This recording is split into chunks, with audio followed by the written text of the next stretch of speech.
Hello there people, my name's Amanamaz and I have just finished watching Dune Part 2. And it is so good. It follows up exactly where the first one left off and it just completes the story. The first one, while very good, the ending to me was a bit underwhelming. Whereas here, it's only the second half of the book, but it feels like a more complete film.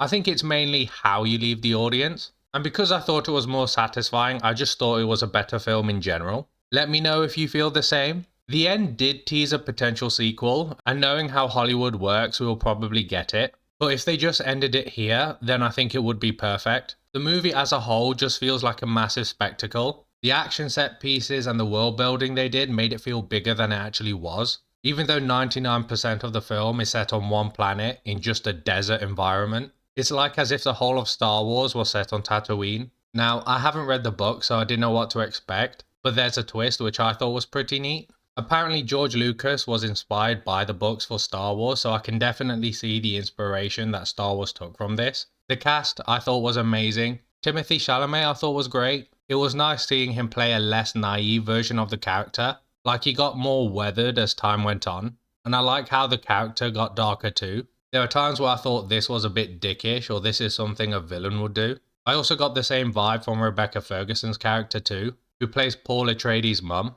I thought she was very sinister throughout the film. Genuinely, she could very well be a villain in the next one. I remember saying that Zendaya and Bautista were underused in the last film. Well, they were used a good amount here. Zendaya was pretty much the main female lead, and I like the atheist character she was. Because as the film went on, it got more religious-y and culty, with Paul being the centre of attention. So I thought that was a really good contrast to have. The villains, on the other hand, were probably the weaker parts of the film. They felt like a means to an end rather than actual characters. Especially the Baron. His whole character is that he's fat.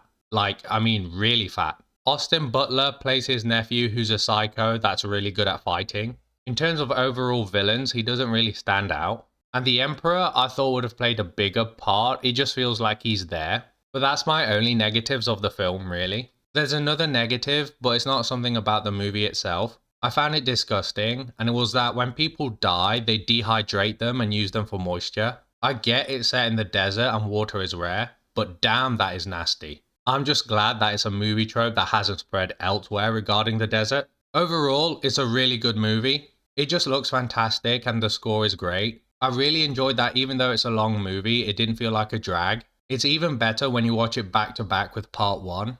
In fact, that's how I recommend that you watch it. Watch part 1 at home, then immediately go to the cinema and watch part 2.